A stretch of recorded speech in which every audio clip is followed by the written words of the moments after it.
प्यारे सज्जनों, जरूरतमंद लोगों की सेवा करते समय ये नहीं सोचना चाहिए कि इससे लाभ मिलेगा या नहीं, तभी मन को शांति मिल सकती है। अगर हम सेवा के बदले अगर प्रतिफल के बारे में सोचेंगे तो मन को कभी भी शांति नहीं मिल सकती।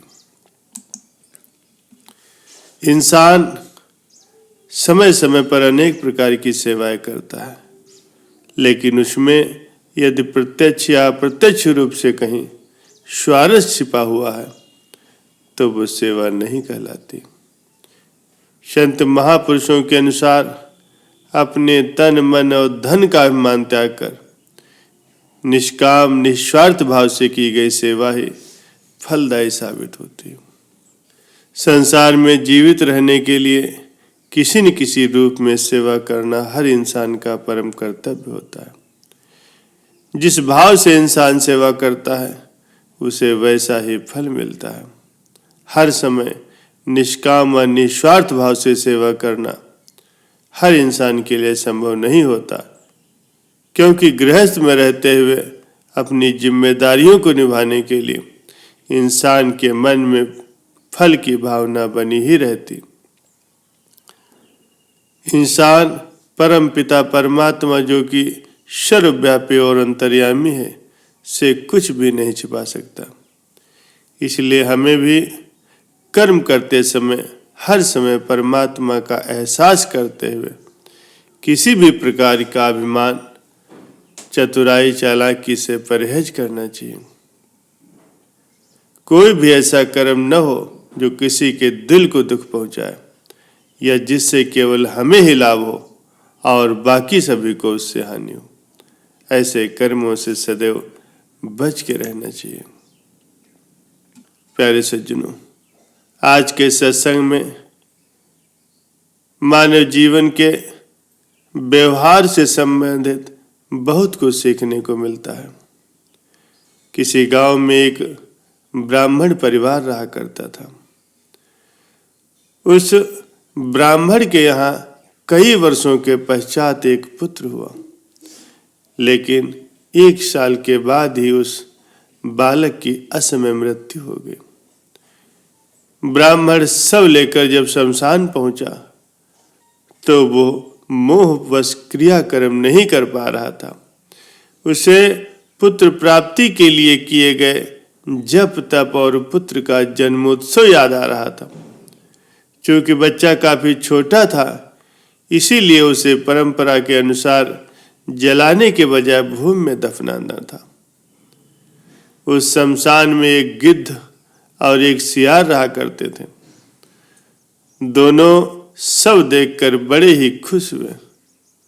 दोनों ने उस शमशान में व्यवस्था बना रखी थी कि दिन में सियार मांस नहीं खाएगा और रात्र में गिद्ध नहीं खाएगा। सियार ने सोचा, यदि ब्राह्मण दिन में ही शव रख करके चला गया तो उस पर गिद्ध का अधिकार होगा। इसीलिए क्यों ना अंधेरा होने तक इस ब्राह्मण को बातों में फंसा करके रखा जाए। वहीं गिद्ध इस ताक में था कि शव के साथ आए हुए परिवार के लोग जल्द से जल्द यहाँ से चले जाएं और वो उस शव को खा सके।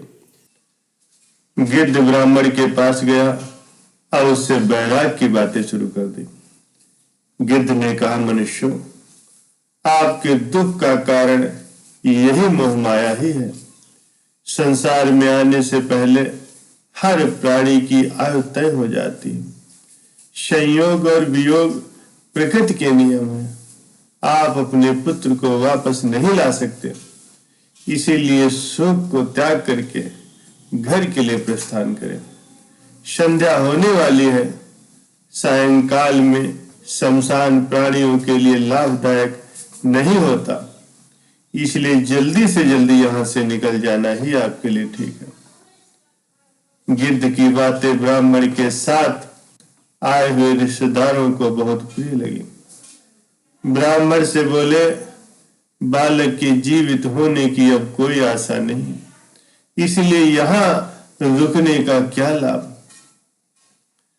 सियार ये सब बातें सुन रहा था। उसे गिद्ध की चाल सफल होती दिखाई दी तो वो भागकर ब्राह्मण के पास आया। सियार कहने लगा, तुम बड़े निर्दयी हो, जिससे प्रेम करते थे उसकी मृतदेह के साथ थोड़ा सा वक्त नहीं बिता सकते, फिर कभी इसका मुंह नहीं देख पाओगे। कम से कम संध्या तक तो रुककर इसे जी भर के देख लो। उन्हें रोके रखने के लिए सियार ने नीत की बातें छोड़ दी। जो रोगी हो, जिस पर अभियोग लगा हो और जो शमशान की ओर जा रहा हो, उसे बंधु बांधवों के सहारे की जरूरत होती है। सियार की बातों से परिजनों को बहुत तसल्ली हुई और उन्होंने तुरंत वापस लौटने का विचार छोड़ दिया। अब गिद्ध को परेशानी होने लगी। उसने कहना शुरू किया, तुम ज्ञानी होने के बावजूद भी एक कपटी सियार की बातों में आ गए। हर प्राणी की यही दशा होनी है। शोक त्याग कर अपने अपने घर को जाओ। जो बना है वो नष्ट होकर ही रहता है। तुम्हारा शोक मृतक को दूसरे लोक में भी कष्ट पहुंचाएगा। जो मृत्यु के अधीन हो चुका हो तो क्यों रो करके उसे व्यर्थ ही कष्ट देते हो। ये सुन करके लोग चलने को तैयार हो गए तो सियार फिर शुरू हो गया। अगर ये बालक जीवित होता तो क्या तुम्हारा वंश आगे न बढ़ता।